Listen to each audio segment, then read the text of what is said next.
ಕಡೆ ಶರಾವತಿ ಕೋಪ ಮಾಡ್ಕೊಂಡು ದೃಷ್ಟಿ ಹತ್ರ ಬರ್ತಾಳೆ. ಬಂದ್ಬಿಟ್ಟು ಏನೇ ಹೇಳಿದ್ದು, ಎಷ್ಟೇ ಕೊಬ್ಬು ನಿನ್ಗೆ ಅಂತ ಶರಾವತಿ ಕೇಳ್ತಾಳೆ. ಹೌದು ಮೇಡಮ್, ನಿಮ್ಗೆ ಕೊಬ್ಬಿರೋದು ನನ್ಗಲ್ಲ. ನಿಮ್ ಕೊಬ್ಬುನ ಇಳ್ಸೋಕೆ ನನ್ನ ಹತ್ರ ಮದ್ದಿದೆ. ಆ ಮದ್ದುನ ಅವಾಗ ಕೊಡ್ತಾ ಇರ್ತೀನಿ.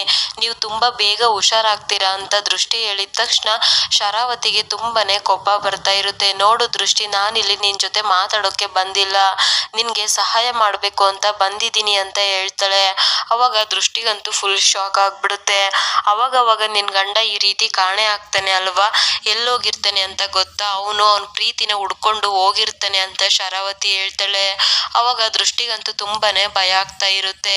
ನೀನ್ ಈ ರೀತಿ ಹುಡುಕ್ತಾ ಇರೋದಕ್ಕೂ ದತ್ತ ಸೀಮಾ ಹಿಂದೆ ಹೋಗಿರೋದಕ್ಕೂ ಕರೆಕ್ಟ್ ಆಗಿದೆ.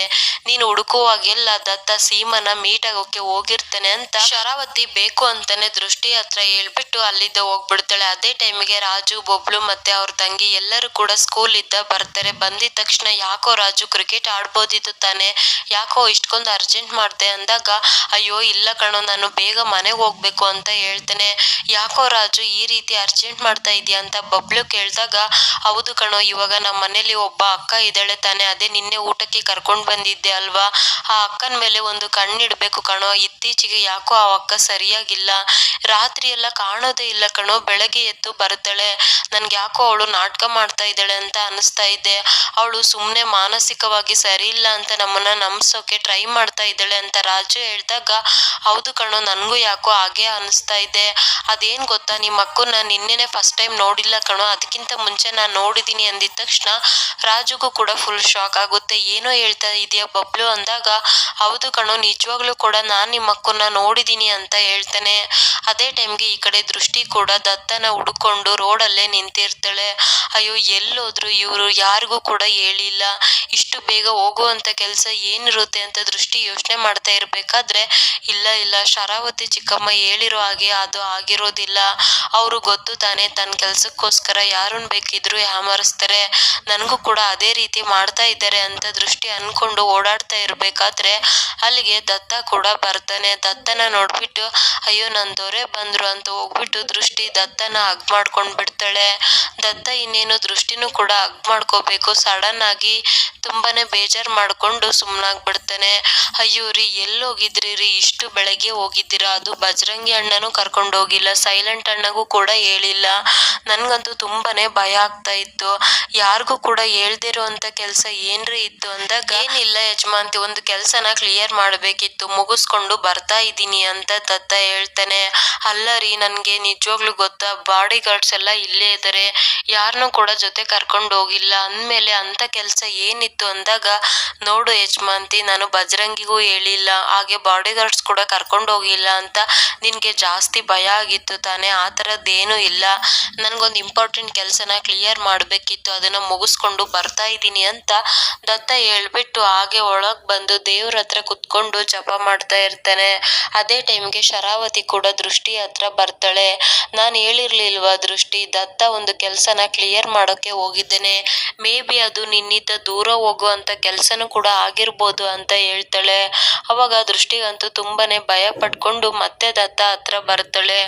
ದೇವ್ರ ಮುಂದೆ ಕೂತಿರೋದನ್ನ ನೋಡ್ಬಿಟ್ಟು ದೃಷ್ಟಿನೂ ಕೂಡ, ಯಾವತ್ತೂ ಕೂಡ ನಿನ್ನ ಹತ್ರ ಬಂದು ಅವರು ಕೈ ಮುಗ್ದು ಏನು ಕೂಡ ಕೇಳಿಲ್ಲ, ಇವತ್ತು ಶರಣಾಗಿದ್ದಾರೆ ಅಂದ್ರೆ ಇವತ್ತಿನ ಕಷ್ಟನ ನೀನೇ ನೋಡ್ಕೊ ಅಂತ ಹೇಳ್ತಾ ಇದ್ದಾರೆ, ದಯವಿಟ್ಟು ಅವ್ರಿಗೆ ಏನೇ ಕಷ್ಟ ಇದ್ರೂನು ಕೂಡ ಅದನ್ನ ಬಗೆಹರಿಸು ತಾಯಿ ಅಂತ ದೃಷ್ಟಿ ಕೂಡ ಕೈ ಮುಗಿತಾ ಅಲ್ಲೇ ಕೂತಿರ್ತಾಳೆ. ದತ್ತ ಕೂಡ ಪ್ರಾರ್ಥನೆನ ಮುಗಿಸಿ ಹಿಂತಿರುಗಿ ನೋಡಿದಾಗ ದೃಷ್ಟಿ ಕೂಡ ದೇವರಿಗೆ ಕೈ ಮುಗಿತಾ ಹಾಗೆ ಕೂತಿರ್ತಾಳೆ.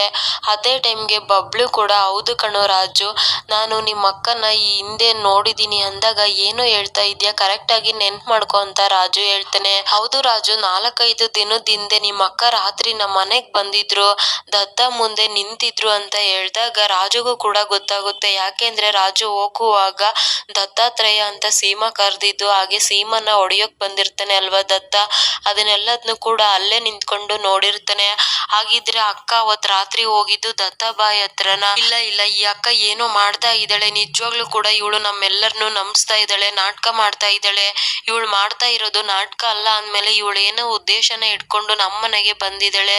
ಮೊದ್ಲು ಅದೇನು ಅಂತ ಕಂಡುಹಿಡಿಬೇಕು, ಆದಷ್ಟು ಬೇಗ ಈ ಅಕ್ಕನ ಬಣ್ಣನ ಬಯಲ್ ಮಾಡ್ಬೇಕು ಅಂತ ರಾಜು ಕೂಡ ಅನ್ಕೊಳ್ತಾನೆ. ಇನ್ನು ರಾತ್ರಿ ಕೂಡ ಆಗಿರುತ್ತೆ. ಚೆನ್ನಮ್ಮ ಎಲ್ಲರಿಗೂ ಕೂಡ ಊಟ ಬಡಿಸ್ತಾ ಇರ್ಬೇಕು. ಇರ್ಬೇಕಾದ್ರೆ ಮಹಾದೇವ ರಾಜು ಇಬ್ರು ಕೂಡ ಖುಷಿ ಖುಷಿಯಾಗಿ ಊಟ ಮಾಡ್ತಾ ಇರ್ತಾರೆ. ಅಯ್ಯೋ ಏನಮ್ಮ ರೂಪ ನೀನು ಇಷ್ಟಿಷ್ಟೇ ತಿಂತಾ ಇದೀಯ, ಚಪಾತಿನ ಆ ರೀತಿ ತಿನ್ನೋದಲ್ಲ, ನೋಡು ಈ ತರ ಕಿತ್ಕೊಂಡು ಇದು ಇಷ್ಟ್ ಕೋನ್ ತಗೊಂಡು ಬಾಯಲ್ಲಿ ಇಟ್ಕೋಬೇಕು ಅಂತ ಹೇಳಿದ ತಕ್ಷಣ ಸೀಮಾ ಈ ಕಡೆ ಬೇಕು ಅಂತಾನೆ ನೀನು ನಮ್ ಜೊತೆ ತಿನ್ನು ಅಂತ ಹೇಳ್ಬಿಡ್ತಾಳೆ. ಅದನ್ನ ಕೇಳಿಸ್ಕೊಂಡು ಮಹಾದೇವ ಮತ್ತೆ ಚೆನ್ನಮ್ಮ ಇಬ್ರಿಗೂ ಕೂಡ ಫುಲ್ ಶಾಕ್ ಆಗ್ಬಿಡುತ್ತೆ. ರೀ ನನ್ ಮಗಳು ಮಾತಾಡ್ತಾ ಇದ್ದಾಳೆ ರೀ, ನನ್ಗೂ ಊಟ ಮಾಡು ಅಂತ ಹೇಳ್ತಾ ಇದ್ದಾಳೆ, ನನ್ ಕೈಯಲ್ಲಿ ನಂಬೋಕೆ ಆಗ್ತಾ ಇಲ್ಲ ಅಂತ ಚೆನ್ನಮ್ಮ ಹೇಳ್ದಾಗ, ಹೌದಮ್ಮ ನಿನ್ನೆ ದೊರೆ ಮನೆಗೆ ಹೋಗಿದ್ದೆ ಅಲ್ವಾ, ಅವಾಗಿದ್ದ ನನ್ಗೆ ಮಾತಾಡೋಕೆ ಆಗ್ತಾ ಇದೆ, ಸ್ವಲ್ಪ ಸ್ವಲ್ಪ ನನ್ಗೆ ಹಳೇದೆಲ್ಲದು ಕೂಡ ನೆನ್ಪು ಬರ್ತಾ ಇದೆ ಅಂತ ಸೀಮಾ ಹೇಳಿದ ತಕ್ಷಣ, ಅಯ್ಯೋ ರೀ ಆ ದೊರೆ ಮನೆ ನಮ್ಗೆ ಬರೀ ಮನೆ ಅಲ್ಲ ರೀ, ಅವ್ರ ನೆರಳು ಕೂಡ ಬಿದ್ದಿದ ತಕ್ಷಣ ನನ್ನ ಮಗಳು ಎಷ್ಟು ಬೇಗ ಹುಷಾರಾಗಿದ್ದಾಳೆ, ನಿಜವಾಗ್ಲೂ ಕೂಡ ಅವರು ಬಳ್ಳಾರಿ ಜನ ಹೇಳೋ ಹಾಗೆ ದೇವ್ರು ಕಣ್ರಿ ಅಂತ ಚೆನ್ನಮ್ಮ ಕೂಡ ತುಂಬಾನೇ ಖುಷಿ ಪಡ್ತಾ ಇರ್ತಾರೆ. ಹೌದು ಚೆನ್ನಿ, ನಮ್ಗೆ ನಮ್ಮ ಮಗಳು ವಾಪಸ್ ಸಿಕ್ಬಿಟ್ಲು, ನನ್ನ ಮಗಳು ರೂಪ ಇವತ್ತು ವಾಪಸ್ ಸಿಕ್ಬಿಟ್ಲು ಅಂತ ಮಹಾದೇವ ಕೂಡ ಹೇಳ್ತಾ ಇರ್ತಾರೆ.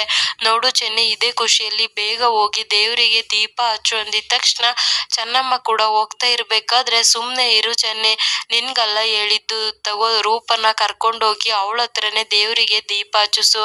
ಹೌದು ರೀ, ಹಾಗೆ ದೃಷ್ಟಿಗೂ ಕೂಡ ಹೇಳ್ತೀನಿ, ದೃಷ್ಟಿ ಕೂಡ ತುಂಬಾ ಖುಷಿ ಪಡ್ತಾಳೆ ಅಂತ ಚೆನ್ನಮ್ಮ ಕೂಡ ಹೇಳ್ತಾ ಇರ್ಬೇಕಾದ್ರೆ ರಾಜುಗೆ ಮಾತ್ರ ತಲೆ ಕೆಟ್ಟು ಹೋಗ್ತಾ ಇರುತ್ತೆ. ಇನ್ನು ಮಹಾದೇವ ಕೂಡ ಖುಷಿಯಲ್ಲಿ ಇರ್ಬೇಕಾದ್ರೆ ರಾಜು ಮಾಡ್ತಾ ಇರೋದನ್ನ ನೋಡ್ಬಿಟ್ಟು, ಏನೋ ನೀನ್ ಈ ರೀತಿ ಮಾಡ್ತಾ ಇದೀಯ, ಸುಮ್ನೆ ತಿನ್ನೋ ಅಂತ ಹೇಳ್ಬಿಡ್ತಾರೆ. ಅದೇ ಟೈಮ್ಗೆ ಈ ಕಡೆ ನೇತ್ರ ಕೂಡ ಊಟ ಮಾಡದೆ ಹಾಗೆ ಮಲಗಿರ್ಬೇಕಾದ್ರೆ ಅಲ್ಲಿಗೆ ಬಜರಂಗಿ ಕೂಡ ಊಟ ತಗೊಂಡು ಬಂದಿರ್ತಾನೆ.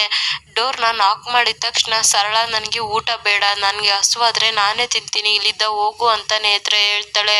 ಅವಾಗ ಬಜರಂಗಿ ನಾನು ಅಂತ ಹೇಳಿದ ತಕ್ಷಣ ನೇತ್ರ ಹೋಗಿ ಡೋರ್ನ ಓಪನ್ ಮಾಡ್ತಾಳೆ. ನೇತ್ರ, ನೀನು ಬೆಳಗ್ಗೆ ಇದ್ದ ಹೊರಗೂ ಬಂದಿಲ್ವಂತೆ, ಊಟನು ಕೂಡ ಮಾಡಿಲ್ವಂತೆ, ಯಾಕೆ ಈ ರೀತಿ ಮಾಡ್ತಾ ಇದೀಯ ಅಂತ ಕೇಳಿದಾಗ, ನನಗೆ ಕೋಪ ಬರ್ತಾ ಇದೆ ಬಜರಂಗಿ, ಯಾರು ಒಳ್ಳೆಯವರು ಯಾರು ಕೆಟ್ಟವರು ಅಂತ ನನಗೆ ಅರ್ಥನೇ ಆಗ್ತಾ ಇಲ್ಲ ಅಂತ ಹೇಳ್ತಾಳೆ.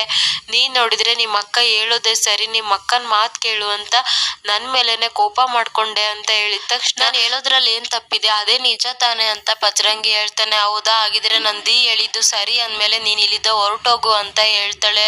ನಾನು ಹೋಗೋಕೆ ಬಂದಿಲ್ಲ, ಊಟ ತಗೊಂಡು ಬಂದಿದ್ದೀನಿ, ಬರೀ ಊಟ ತಗೊಂಡ್ ಬರೋಕ್ ಅಷ್ಟೇ ಅಲ್ಲ, ನನಗೆ ಊಟ ಮಾಡ್ಸೋಕ್ಕೂ ಕೂಡ ಬರುತ್ತೆ ಅಂತ ಹೇಳ್ಬಿಟ್ಟು ಬಜರಂಗಿ ಇಲ್ಲಿ ತುಂಬಾ ಪ್ರೀತಿ ಇದ್ದ ನೇತ್ರಗೆ ಊಟ ಮಾಡಿಸ್ತಾ ಇರ್ತಾನೆ.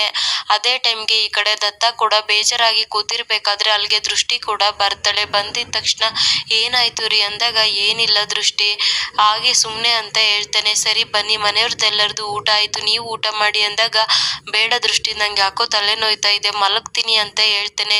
ಏನ್ರಿ ನೀವು ನಿನ್ನೆ ಇದ್ದನು ಕೂಡ ತಲೆನೋವು ಅಂತ ಹೇಳ್ತಾ ಇದ್ದೀರಾ, ಬನ್ನಿ ಹಾಸ್ಪಿಟಲ್ಗೆ ಹೋಗೋಣ ಅಂದಾಗ, ಅಯ್ಯೋ ದೃಷ್ಟಿ ಅಷ್ಟೆಲ್ಲ ಅವಶ್ಯಕತೆ ಇಲ್ಲ ಅಂತ ದತ್ತ ಹೇಳ್ತಾನೆ. ರೀ ನನ್ಗೆ ಗೊತ್ತು ರೀ, ನಾನು ಕೇಳಿರೋ ಪ್ರಶ್ನೆ ಇದ್ದಾನೆ ತಾನೇ ನೀವ್ ಈ ರೀತಿ ಆಗ್ತಾ ಇರೋದು, ನಾನು ಇನ್ಯಾವತ್ತೂ ಕೂಡ ಆ ಸೀಮಾ ಬಗ್ಗೆ ಪ್ರಶ್ನೆ ಕೇಳೋದಿಲ್ಲ ಅಂತ ಹೇಳ್ತಾಳೆ. ದಯವಿಟ್ಟು ನನ್ನ ಕ್ಷಮಿಸ್ಬಿಡಿ ಅಂದಾಗ ದೃಷ್ಟಿ, ಯಾಕೆ ಯಾವಾಗ್ಲೂ ಬರೀ ಕ್ಷಮೆ ಕೇಳೋದ್ರಲ್ಲೇ ಇರ್ತೀಯ ಅಂತ ದತ್ತ ಕೋಪ ಮಾಡ್ಕೊಂಡ್ ಬಿಡ್ತಾನೆ. ನೋಡು, ಇದು ನನ್ ಸಮಸ್ಯೆ, ನಾನೇ ಬಗೆಹರಿಸ್ಕೊಳ್ತೀನಿ ಅಂತ ದತ್ತ ಕೂಡ ಹೇಳ್ತಾನೆ. ಇನ್ನು ಸೀಮಾಗೆ ಚೆನ್ನಮ್ಮ ಕೂಡ ಕಾಲ್ ಮಾಡಿ ಸೀಮಾ ಸ್ವಲ್ಪ ಸ್ವಲ್ಪ ಮಾತಾಡ್ತಾ ಇದ್ದಾಳೆ ಅಂತ ದೃಷ್ಟಿಗೆ ಹೇಳಿರ್ತಾರೆ. ದೃಷ್ಟಿ ಕೂಡ ಅದೇ ಖುಷಿಯಲ್ಲಿ ಅವ್ರ ಅಕ್ಕನ ನೋಡೋಕೆ ಬಂದಿರ್ತಾಳೆ.